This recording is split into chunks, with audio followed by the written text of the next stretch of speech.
Welcome to the Deep Dive. Today we're diving into something with a huge global impact, diabetes-related foot complications. It's a massive issue. It really is. I mean, think about it. It's a major cause of morbidity tied to most major and minor amputations across the world. And here's a really striking statistic. About half, 50% of people with diabetes and a foot ulcer also have peripheral artery disease. And that just massively ramps up the risk for bad outcomes, both for the limb and cardiovascularly. It's this critical intersection. Yeah, absolutely critical. It really demands our focus as clinicians. Exactly. And, what's crucial here is just how widespread this is. Yeah. It highlights why we urgently need really up-to-date, comprehensive guidance. So that's our mission today. That's the mission. We want to equip you, the specialist clinician listening, with a high-level roadmap, but also the detailed insights from the very latest intersocietal guidelines. Okay, and these come from... We're drawing from the work of the International Working Group on the Diabetic Foot, the IWGDF, the European Society for Vascular Surgery, ESVS, and the Society for Vascular Surgery, SVS. They all collaborated on these guidelines for peripheral artery disease, specifically in people with diabetes mellitus and a foot ulcer. Wow. Yeah, think of this as your essential shortcut to being really well informed on this. That sounds like a huge undertaking. How did they even create these guidelines? What was the methodology? Oh, it was meticulous. Yeah. Really meticulous. The guidelines are grounded in 3 new systematic reviews, and they use the GRADE framework. GRADE. Right, that's grading of recommendations, assessment, development, and evaluation. It involved asking very specific clinical questions, doing a systematic literature review, and then carefully, really carefully assessing the certainty of the evidence. So not just evidence, but weighing other factors too. Exactly. Recommendations were weighed against benefits and harms, patient values, feasibility, acceptability, equity, resource use. And crucially, where direct evidence was a bit thin, but there was a clear anticipated benefit, they formulated best practice statements. And they involved external input.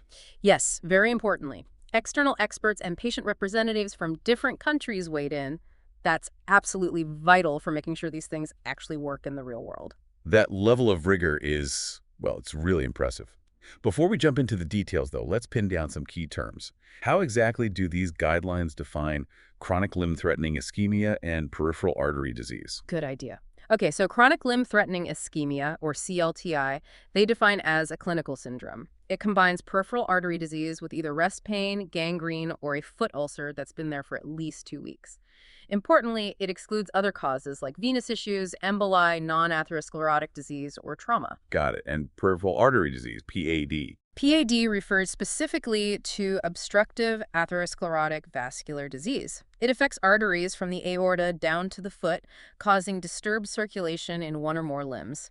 And this shows up either through clinical symptoms, signs, or abnormalities picked up by vascular assessment, whether non-invasive or invasive. Okay, that sets the stage perfectly. So what's the roadmap for today's deep dive? How are we navigating this?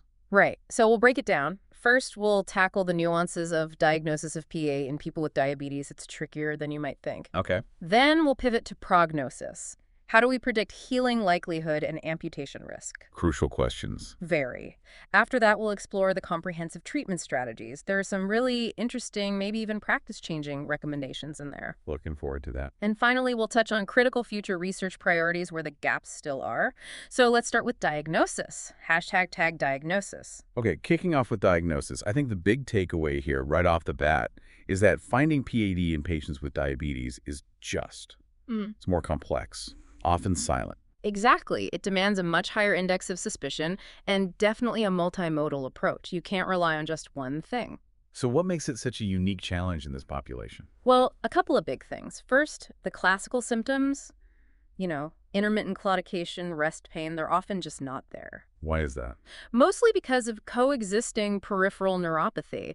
It can blunt or completely mask pain sensation, so the usual alarm bells might not ring. Okay, neuropathy masking symptoms. What else? The other major factor is medial artery calcification. It's really common in diabetes, and it can artificially raise the pressures we measure in the ankle and toes. Ah, so it messes with our standard tests, like the ankle brachial index. Precisely. It can make the ADI look falsely normal or even high, hiding underlying disease. So if those classic warning signs are often missing and our tests can be misleading, what does that mean for us clinically? It really underscores the absolute critical need for early diagnosis. We have to be proactive because delayed diagnosis in this group is strongly linked to delayed wound healing, developing gangrene, needing a major amputation. And worse cardiovascular outcomes too, right? Absolutely. It increases cardiovascular morbidity and mortality as well. It's sort of a domino effect. Makes perfect sense. So let's get practical. For a patient with diabetes, but without an active foot ulcer, what's the recommended starting point for screening? Okay, so for that group diabetes, no ulcer, the guidelines give a strong recommendation. Perform a relevant history focused on PAD symptoms. Do a thorough foot exam looking for signs of ischemia, skin changes, temperature differences, hair loss, and palpate the foot pulses, How often? at least annually. Or, importantly, anytime there's a change in the clinical status of their feet. Right. And what if that initial screen does raise suspicion? Still no ulcer, but something seems off. Good question. In that case, there's a conditional recommendation. It's just considering pedal Doppler waveforms in combination with ankle brachial index and toe brachial index measurements. Combination is key again. It is. The guidelines stress that no single test is perfect here, and you can't rely on one single value to definitively rule out PAD. But they do say PAD is less likely if the ABI is between 0.9 and 1.3, the TBI is 0.70 or higher, and the pedal Doppler waveforms are triphasic or biphasic. Okay, can you quickly explain those Doppler waveform, triphasic, biphasic versus monophasic? Why does that matter so much? Sure. So when we talk about biphasic or triphasic waveforms, we're picturing a nice, sharp, pulsatile signal on the Doppler. It clearly crosses the zero flow baseline, meaning it has both forward and reverse flow components. That generally indicates healthy, relatively unobstructed blood flow. And monophasic. A monophasic waveform is different. It's typically a slower, broader forward flow wave that doesn't cross the baseline. It strongly suggests significant upstream blockage, more severe obstructive disease, and poor arterial elasticity. It's a key sign of compromised flow. Got it. Very clear. Now, how does this initial diagnostic strategy change if the patient does have an active foot ulcer or gangrene? For those patients, the guidelines are very direct. A strong recommendation. Doing a relevant history for PD, examining for those signs of ischemia, and palpating foot pulses are absolutely essential first steps. That's your foundation. And building on that foundation, what about the non-invasive bedside tests for someone with an active ulcer or gangrene? Again, a strong recommendation here. You need to evaluate pedal Doppler waveforms in combination with ABI and TBI measurements to identify PD. And the interpretation guidelines are the same. PAD is less likely with an ABI between 0.9 and 1.3, TBI at or above 0.70, and those nice triphasic or biphasic waveforms. Okay, so that theme of combining tests is really consistent. Why is this multi-pronged approach so vital? Especially, you mentioned, when calculating the ABI in people with diabetes. It's critical because, as we said, single tests can be thrown off, particularly by that medial artery calcification, which falsely bumps up ankle and toe pressures. So how do we try to compensate for that with the ABI? Well, one practical tip from the guidelines is when you're calculating the ABI for diagnosis, use the lower systolic pressure from either the dorsalis pedis or the posterior tibial artery. That actually improves your diagnostic accuracy because it hones in on the artery with the most severe disease. That's a really useful clinical pearl. It is. And another thing to keep in mind is the margin of error.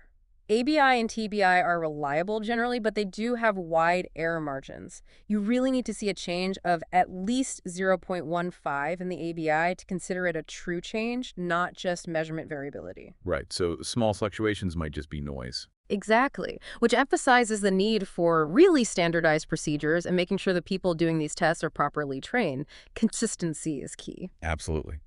Okay, one last diagnostic point. What about before doing a non-emergency invasive foot procedure like fixing a hammer toe in someone with diabetes but no active ulcer? Yes, there's a best practice statement for that. Before you consider any non-emergency invasive foot procedure in these patients, you should exclude peripheral artery disease. By doing that same combination, assess pedal Doppler waveforms along with ABI and TBI. The whole point is to minimize the risk of operating on someone with undiagnosed severe PAD, which could seriously compromise healing and the overall surgical outcome. Makes total sense. So let's quickly recap diagnosis. We're starting with a solid history and physical, then moving to non-invasive tests at the bedside, always remembering the specific challenges in diabetes like neuropathy and calcification. And the big message is, combine modalities, ABI, TBI, Doppler waveforms, to get the most accurate picture, especially distinguishing between those with and without active ulcers. You've got it. It's about layering the evidence to build a really robust diagnostic profile and not miss that critical arterial disease. All right, let's test this with a clinical scenario. Here's a board-style question for you based on diagnosis. A 60-year-old patient with long-standing type 2 diabetes comes in. They're considering elective surgery for a painful hammer toe. No current foot ulcer, but they mention occasional tingling in their feet. On exam, you find pedal pulses are weakly palpable, and there's some skin atrophy. What's the most appropriate initial vascular assessment strategy here, and what specific findings from non-invasive tests would make you strongly suspect PAD, especially given the diabetes? Take a moment to think about that. Okay. So the initial strategy following the guidelines starts with that relevant history, a thorough foot exam looking for ischemic signs and palpating pulses. Which you've done weak pulses, skin atrophy. Right. So suspicion is already raised. And because they're planning a non-emergency surgery, recommendation 5 kicks in. You must exclude PAD before that procedure And how do you do that? by performing the combination assessment. Pedal Doppler waveforms, ankle brachial index, and toe brachial index. Now, what specific findings would raise red flags for PA? You'd be highly suspicious of PA if the ABI is less than 0.9, but also, importantly, if it's greater than 1.3, that suggests significant calcification is interfering. Okay, so low or very high ABI. What else? A toe brachial index less than 0.70 is another strong indicator. And crucially, if those pedal Doppler waveforms are monophasic, Suggesting significant blockage. exactly. Finding any of these, especially in combination, would strongly suggest PA and definitely warrant further investigation before proceeding with elective surgery. #TAC prognosis. That's a fantastic walkthrough of diagnosis. Now let's move on to prognosis. So we've diagnosed PAD. The next big question is, how well can we predict what's going to happen? Which non-invasive tests help us estimate the likelihood of a diabetic foot ulcer healing or healing after a minor amputation versus risk of needing a major amputation? Right, we're trying to look into the future a bit here, using objective measures. The guidelines offer some direction. There's a conditional recommendation suggesting you consider using ankle pressures and the ABI to help assess healing likelihood and amputation risk. But how good are they for prognosis? They're acknowledged as being relatively weak predictors of healing itself. However, a low ankle pressure, say less than 50 millimeters of mercury, or a low ABI, maybe less than 0.5, might be associated with a higher chance of impaired healing and needing a major amputation. What about a high ABI? We talked about that in diagnosis. Good point. An elevated ABI over 1.3 is also a significant risk factor for poor outcomes. It doesn't mean good perfusion. It usually points towards severe calcification and often more severe underlying cardiovascular disease. Okay, so ABI and ankle pressures give some clues, but maybe aren't the strongest predictors? What about toe pressures? They seem like they'd be more direct, closer to the tissue. They often are. And there's another conditional recommendation specifically for toe pressure measurement. The data here is quite interesting. A toe pressure of 30 millimeters of mercury or higher actually increases the pretest probability of healing by up to 30%. That's quite significant. And if it's low? Conversely, a toe pressure less than 30 millimeters of mercury increases the pretest probability of needing a major amputation by about 20%. So it does seem to offer more prognostic value, and it's generally less affected by that medial artery calcification compared to ankle pressures. What if you can't get a reliable toe pressure reading, maybe due to previous amputation or ulcer location? Are there other tissue perfusion tests we can turn to? Yes, definitely. If toe pressure isn't feasible, another conditional recommendation suggests considering transcutaneous oxygen pressure, TCPO2, or skin perfusion pressure, SPP. How do those perform prognostically? They also provide useful information. A TCPO2 of 25 millimeters of mercury or higher can increase the healing probability by up to 45%. That's a pretty strong positive predictor. And low TCPO2. A value less than 25 millimeters of mercury increases the major amputation probability by about 20%, similar to low toe pressure. For SPP, a value of 40 millimeters of mercury or more increases healing probability by up to 30%. Why are TCPO2 and SPP considered valuable alternatives? Their real value lies in measuring perfusion directly at the tissue level. They reflect not just the macrovascular flow down the main pipes, but also the microvascular function, how well oxygen is actually getting delivered to the skin. Okay, this brings up a really important, maybe even controversial point: the role of microangiopathy, or microvascular disease. These guidelines seem to push back against blaming microangiopathy alone for poor healing, don't they? They really do. It's a crucial point of emphasis covered in a conditional recommendation. The guidelines strongly suggest that you should always assess for the presence of PAD and other treatable causes of poor healing first. What kind of other causes? Things like infection, not enough offloading of pressure, edema, poor blood sugar control, or poor nutritional status. The guideline stresses that diabetes-related microangiopathy should not be considered the primary cause of the ulcer, gangrene, or poor healing unless you first excluded these other treatable factors. So just to clarify, microvascular disease affecting the small arterioles, capillaries, venules, it exists in diabetes, right? Oh, absolutely, it exists. But the guidelines are pointing out a lack of high-quality evidence directly linking it as the main driver of impaired wound healing. It challenges a long-held assumption for many clinicians. That's a really significant clarification. It forces us to be more thorough in finding and fixing other problems first. Precisely. Be relentless in ruling out and addressing those other factors before defaulting to microangiopathy as the sole explanation. Okay, now to pull all these prognostic factors together, the wound itself, the ischemia, the infection, the guidelines recommend using the WIFI classification system. Can you walk us through WIFI? What is it and how does it help? Yes, WIFI is an incredibly useful, comprehensive tool. There's a conditional recommendation to consider using it, that's wound ischemia foot infection, to estimate healing likelihood and amputation risk. It was developed by an interdisciplinary panel specifically to stage the limb based on these three critical components, and it aligns nicely with the global vascular guidelines. Okay, let's break it down. Can you sort of paint a picture of this system for us, starting with the WTU for wound? Sure, think of the wound W category as grading the tissue damage from 0 to 3. Grade 0 is basically ischemic rest pain, but no actual ulcer or gangrene yet. Grade 1 is minor tissue loss, like a small, shallow ulcer. Maybe salvageable with just simple skin coverage or perhaps losing a toe or two. Grade 2 means major tissue loss. Deeper ulcers may be exposing bone, joint, or tendon, but importantly, not involving the heel bone, the calcaneus, or it could be gangrene limited just to the toes. This stage often needs more extensive forefoot surgery to salvage. Grade 3 is the most severe, extensive ulceration or gangrene spreading into the forefoot or midfoot, or critically, a full thickness heel ulcer that does involve the calcaneus. This indicates really significant tissue destruction needing complex reconstruction or management. Okay, that's wound severity.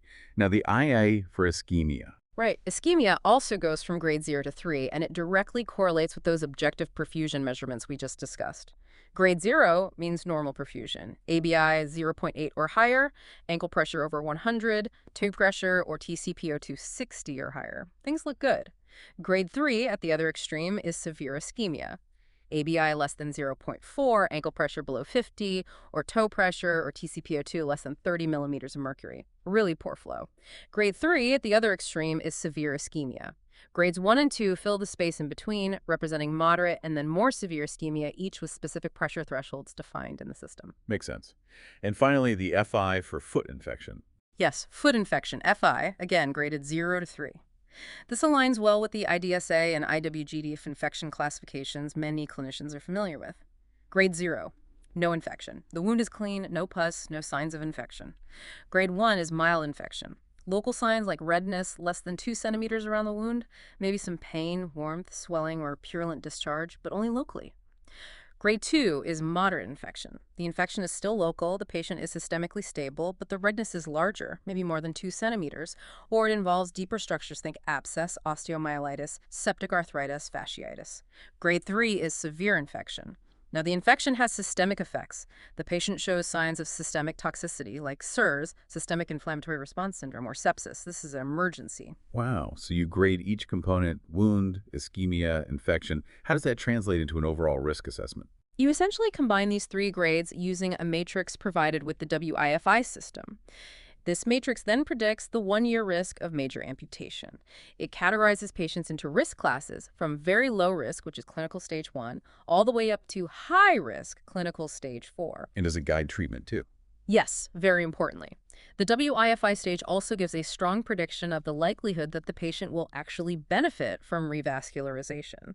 So it helps guide that crucial intervention decision. That is an incredibly powerful tool, and it really moves beyond just looking at one number, like an ABI, to a much more holistic, integrated assessment of the limb's true status and threat. Absolutely. It provides a structured, evidence-based framework. Okay, so quick recap for prognosis. We talked about the roles of ABI, ankle pressures, and especially toe pressures, TCPO2 and SPP, in predicting outcomes. We emphasized the need to look beyond microangiopathy for causes of poor healing. And we detailed how the comprehensive WIFI system integrates wound, ischemia, and foot infection to really stratify risk and guide those critical intervention decisions. Exactly. It gives clinicians a much clearer picture of the true threat to the limb and helps inform timely, appropriate action. All right, let's apply this with our board-style question for prognosis. A 72-year-old patient, type 2 diabetes, non-healing plantar forefoot ulcer. You measure a toe pressure of 25 millimeters of mercury and a TCPO2 of 20 millimeters of mercury. Clinically, the wound is deep, tendon is exposed, you call that wound grade 2. There's local redness spreading more than 2 centimeters, but no systemic signs, so that's infection grade 2. Using these findings in the WIFI system, what's the estimated prognosis here for healing and amputation risk? And what's your immediate recommendation? Take a moment to process that WIFI score. Okay, let's break it down. The toe pressure of 25 and the TCPO2 of 20 both clearly fall into ischemia grade 3. That's severe ischemia. Right. Both below that 30 millimeters of mercury threshold for TP and below 25 for TCPO2. Precisely. That severe ischemia alone significantly bumps up the pretest probability of major amputation by about 20%. Now add wound grade 2 major tissue loss and infection grade 2 moderate local infection. When you plug W2, I3, FI2 into the WIFI classification tables, Where does that land the patient? that combination puts the patient squarely into a high-risk category for major amputation within 1 year. That's clinical stage 4. And critically, it also indicates a high likelihood of benefiting from revascularization. So the immediate recommendation. Urgent consultation with a vascular specialist is absolutely warranted to evaluate revascularization options as soon as possible. Time is critical here. #tag treatment. Okay. That leads us perfectly into treatment. We've identified high-risk, severe ischemia using WIFI. Now, the big questions. When do we actually pull the trigger on revascularization for these patients, those with diabetes, PAD, and a foot ulcer or gangrene? And how do we approach it? This is really the core of managing threatened limbs. The guidelines provide some very clear best practice statements here. First off, when you're even considering revascularization, you absolutely must evaluate the entire lower extremity arterial circulation. The whole leg, from top to Whole bottom. leg. From the aorta down to the pedal arteries in the foot. You need detailed visualization, especially of the arteries below the knee and in the foot. What imaging modalities are we talking about? Options include color duplex ultrasound, CT angiography, CTA, MR angiography, MRA, or digital subtraction angiography, DSA. Which is preferred? Well, DSA, especially with dedicated foot views, anteroposterior and lateral, is generally considered the gold standard for that detailed anatomical mapping needed for planning intervention. But there's a caveat. The calcification issue again? Exactly. The usefulness of duplex ultrasound and CTA can sometimes be limited by severe medial artery calcification, which, as we keep saying, is common in this group. So you need to be aware of that limitation. Okay, so comprehensive imaging is step 1. What are the definite triggers for an urgent referral to a vascular specialist for potential revascularization? The guidelines lay this out very specifically in a best practice statement. If you have a person with diabetes, PAD, a foot ulcer, and severe ischemia, remember those criteria. ABI less than 0.4, ankle pressure less than 50, toe pressure less than 30, or TCPO2 less than 30, or those monophasic or absent Doppler waveforms, you need to urgently consult a vascular specialist about revascularization. How urgent is urgent? Very. There's retrospective evidence showing that delaying revascularization by more than just 2 weeks in these situations significantly increases the risk of limb loss. It really drives home that time is tissue principle. Wow, 2 weeks isn't long at all. What about if there's active infection or gangrene involved, along with the PAD? That's another critical trigger for urgent action, also covered by a best practice statement. If you have PAD plus a foot ulcer with infection or gangrene anywhere on the foot, you need to urgently consult a vascular specialist.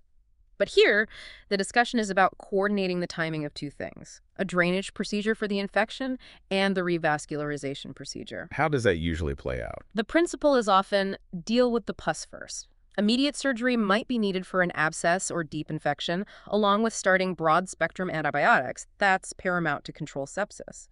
Then, prompt revascularization should follow, ideally within a few days once the infection is under control.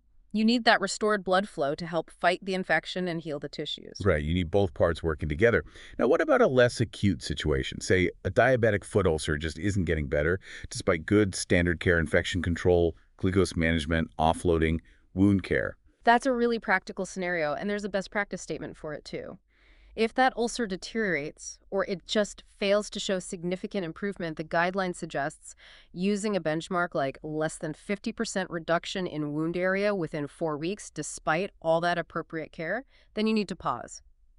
Reassess the vascular status and consult with a vascular specialist about potentially needing revascularization. It's a prompt to reconsider if ischemia is the barrier to healing. Okay. Now, on the flip side, are there times when revascularization is actually not the right move? When it might be futile or even harmful? Yes, and it's really important to recognize these situations. Another best practice statement addresses this. Revascularization is generally not beneficial if there's realistically no chance of wound healing afterwards, or if major amputation seems inevitable regardless. Also, if achieving a functional foot post-procedure is unlikely, or if the patient's life expectancy is very short and they're unlikely to gain meaningful benefit. So it's a quality of life consideration, too. Absolutely. This decision needs to be made carefully, collaboratively, involving the patient, their family, and the whole multidisciplinary team. Sometimes a palliative approach focused on comfort might be the most appropriate path. Okay, now we get to a really interesting part, maybe even a bit controversial for some centers. The choice of revascularization technique. Bypass surgery versus endovascular therapy.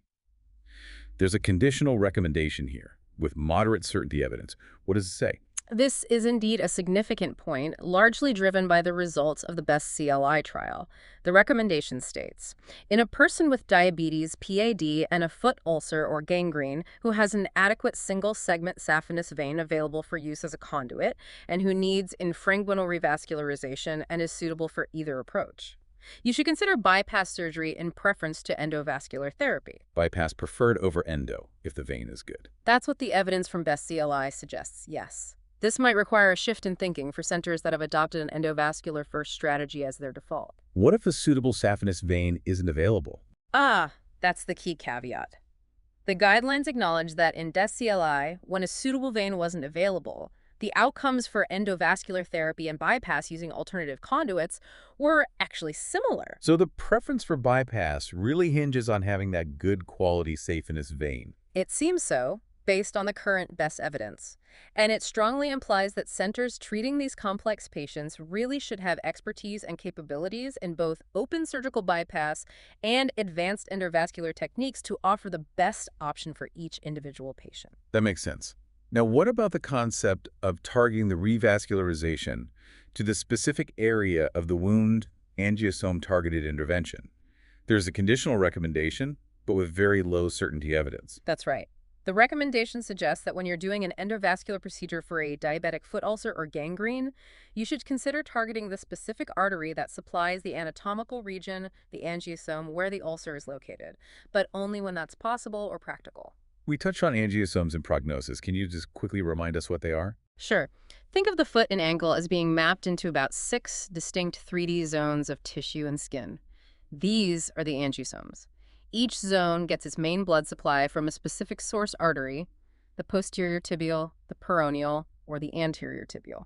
So direct revascularization is opening the vessel that feeds that specific zone. Exactly. Versus indirect, where you open up a different vessel and rely on collateral connections to get blood flow to the wound area. The idea behind targeting the angiosome directly is to maximize blood flow right where it's needed most. But the evidence is limited. Yes, the evidence specifically proving this improves outcomes is still quite limited, hence the very low certainty rating. And it's important to remember many wounds actually span across multiple angiosomes or don't fit neatly into one. In those cases, the practical advice is often to target the vessel that seems technically the best target, the one you can open most effectively and durably. Okay, and after any revascularization, bypass, or endo, what's the follow-up? How do we know if it worked? Post-procedure assessment is crucial. A best practice statement says you must objectively assess the adequacy of perfusion afterwards using those non-invasive bedside tests, ABI, TBI, TCPO2, SPP. Why is that so important? It's vital for detecting early problems, like the vessel blocking off again, occlusion, or narrowing down restenosis, and it helps you correlate the improved flow, or lack thereof, with how the wound is actually healing. It closes a loop. Did the intervention achieve its physiological goal? Right. It's not just about the procedure, it's about the result. Now, shifting gears slightly, revascularization is one piece. But these patients have huge systemic risks too. What about medical management? What are the key targets for things like blood sugar, blood pressure, and lipids? Absolutely critical point. People with diabetes and PAD are automatically in a very high cardiovascular risk category. The guidelines stress individualized treatment targets, always balancing the potential benefits against burdens and side effects. A best practice statement gives us some specific goals. For HbA1c, the target is generally less than 8% or less than 64 millimoles per mole. But you might need higher targets for patients at high risk of severe hypoglycemia. And there's that important nuance. For patients with an active diabetic foot ulcer and PAD, overly aggressive glucose lowering can sometimes be harmful. For HbA1c, the target is generally less than 8% or less than 64 millimoles per mole. But you might need higher targets for patients at high risk of severe hypoglycemia. And there's that important nuance. For blood pressure, the target is less than 140 over 90 millimeters of mercury. Again, individualized, especially watching out for orthostatic hypotension, which is common in this group. For HbA1c, the target is generally less than 8% or less than 64 millimoles per mole, but you might need higher targets for patients at high risk of severe hypoglycemia. And there's that important nuance. For LDL cholesterol, the target is less than 1.8 millimoles per liter, that's less than 70 milligrams per deciliter, and at least a 50% reduction from their baseline LDL. For those at very high risk who can tolerate it, pushing even lower with high-intensity statins plus or minus ezetimibe to less than 1.4 millimoles per liter, 55 milligrams per deciliter is recommended. Okay, those are clear targets. What about antiplatelet and anticoagulant therapy? That area always seems complex. It can be, but the guidelines provide pretty clear direction here too, again in a best practice statement. For people with diabetes and symptomatic PAD like claudication or a history of intervention or amputation, single antiplatelet therapy should be used. Aspirin. While the guidelines actually recommend considering clopidogrel as the first choice over aspirin, this is based on subgroup analyses like from the Capri trial, suggesting potentially amplified benefit from clopidogrel in people with diabetes. Interesting. What about combination therapy? For patients who are not at high risk of bleeding, combination therapy should be considered. Specifically, low-dose aspirin, 75 to 100 milligrams once daily, plus low-dose rivaroxaban, 2.5 milligrams twice daily. Why that combination? This is based on the COMPASS trial results. That combination was shown to significantly reduce both major adverse cardiovascular events and major adverse limb events, including major amputation, compared to aspirin alone. So it offers both heart and limb protection. That's a key strategy for these high-risk patients. Anything else on the medical management front? Just a brief mention of another best practice statement regarding newer diabetes medications. For type 2 diabetes patients with an eGFR above 30, consider using SGLT2 inhibitors or GLP-1 receptor agonists as they have proven cardiovascular benefits. However, there's an important warning. SGLT2 inhibitors should not be started in drug-naive patients who currently have a diabetes-related foot ulcer or gangrene. And if they're already on one, temporary discontinuation should be considered until the foot issue is resolved due to a potential increased risk of lower limb amputations seen in some earlier studies, although more recent data is somewhat reassuring. Okay, that's a critical safety point. So let's try to summarize this dense treatment section. We've covered the need for detailed imaging first. Then, the urgent triggers for revascularization referral, especially severe ischemia or infection. We discussed the big comparison bypass potentially preferred over endo if good vein is available based on best CLI. We touched on the concept, albeit with low certainty, of angiosome-targeted endo. And then the crucial importance of objective post-procedure perfusion assessment and comprehensive medical management of cardiovascular risk factors, glucose, blood pressure, lipids, and tailored antiplatelet anticoagulant therapy. That's a great summary. It really highlights that restoring perfusion, while essential, is only one part of a much bigger puzzle. You absolutely need that comprehensive, multidisciplinary care plan for success. It's about saving the limb and ultimately optimizing the patient's overall health and function. Precisely. It's a holistic approach. All right, time for our final board-style question. This one focused on treatment. Here's the scenario. A 65-year-old patient, type 2 diabetes, has a non-healing ischemic foot ulcer. WIFI score comes out as wound grade 2, ischemia grade 3, infection grade 1. Good news, they have a suitable single-segment great saphenous vein available. They do have comorbidities, including CKD with an eGFR of 50, but importantly, no history of major bleeding. Angiography shows a long blockage in the superficial femoral artery, severe disease below the knee, but hey, the posterior tibial artery, which supplies the ulcer's angiosum, looks patent. Which revascularization approach would you prioritize based on these guidelines? And what key medical management adjustments would you strongly consider?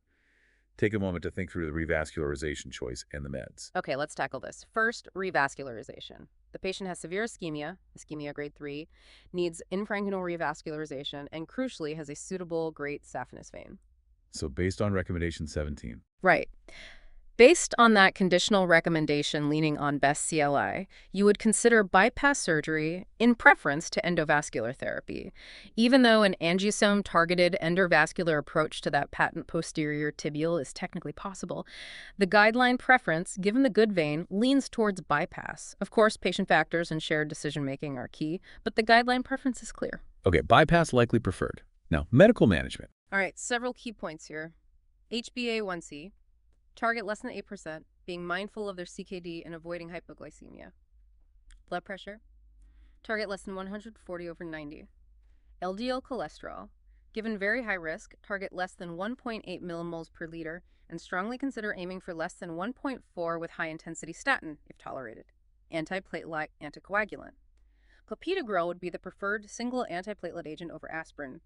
But critically, since they have no high bleeding risk, you should strongly consider adding low-dose rivaroxaban, 2.5 milligrams twice daily, to aspirin, or potentially clopidogrel, although the trial used aspirin, for that dual pathway inhibition, based on COMPASS, to reduce both cardiovascular and limb events. SGLT2 inhibitor. Their eGFR of 50 would typically allow consideration. However, the guidelines advise against starting an SGLT2 inhibitor in a drug-naive patient with an active diabetic foot ulcer, so you wouldn't start one now. If they were already on one, you'd consider temporarily stopping it until the ulcer heals. Excellent breakdown, covering both the procedural choice and the vital systemic medical therapy adjustments. Hashtag future research priorities. That really highlights how complex these decisions remain, even with strong guidelines. Looking forward now, where are the major gaps? What future research do these guidelines identify as critically needed? Yeah, the guideline authors were commendably honest about what we still don't know. A big one is figuring out more precisely which specific groups of patients with diabetic foot ulcers, especially those with tissue loss or gangrene, truly benefit most from urgent revascularization versus maybe an initial period of observation and optimized medical management. So refining the timing and patient selection for urgent intervention. Exactly. While the best practice statements give us current guidance, we need more prospective studies, maybe even using advanced prediction tools like machine learning, to better identify who absolutely needs intervention right away and who might safely wait or benefit from a different initial approach. That sounds like a really important area. What about all the new gadgets and techniques in the endovascular world? That's another huge priority. We need to really understand the long-term impact of all these newer endovascular tools used below the knee, things like drug-eluting balloons, drug-eluting stents, different types of atherectomy devices, lithotripsy to break up calcium, even experimental techniques like deep vein arterialization. We need to know if they actually make a difference long term. Precisely. Do they truly improve vessel patency rates? And more importantly, do they translate into better patient-centered outcomes like amputation-free survival, faster wound healing, and better quality of life specifically for people with diabetes, PAD, and foot ulcers? We need more high-quality comparative data to know where these tools fit best. Makes sense. And lastly, what about those patients who sadly just aren't candidates for either bypass or current endovascular techniques, the so-called no-option patients? Is there hope on the horizon there? That's a key area for future research, discovering effective regenerative therapies. Think cell-based or gene-based approaches designed to stimulate angiogenesis, the growth of new blood vessels. Trying to build natural bypasses, essentially. Sort of, yes. Promoting collateral vessel formation and improving local perfusion right at the tissue level. Diabetes is known to impair this natural healing process. While many therapies are being trialed for these no-option CLTI patients, including those with diabetes, as of now, none have definitively proven beneficial in large-scale trials. But the research is very active and holds significant promise for this challenging group. Hashtag outro. Well, this has been an absolutely packed deep dive. We've journeyed through the latest intersocietal guidelines from the IWGDF, ESVS, and SVS on PS in the diabetic foot. We genuinely hope we've managed to translate this complex, evidence-based information into really practical, actionable insights for your clinical practice. It's a field that's constantly evolving, isn't it? Our goal was really to equip you with the most current recommendations, giving you a powerful tool to help navigate these challenging clinical situations. Absolutely. And as you digest all this information, here's a final thought to leave you with, something to maybe mull over. Considering the incredible detail, the rigorous methodology, and the collaborative effort behind these guidelines focused heavily on vascular issues, what other aspect of multidisciplinary care for the diabetic foot, maybe something beyond the vessels we discussed today, do you believe holds the greatest untapped potential for truly improving long-term patient outcomes? That's a great question to ponder. The vascular part is critical, but it's never the whole story. Indeed. Food for thought. Thank you for joining us on the Deep Dive.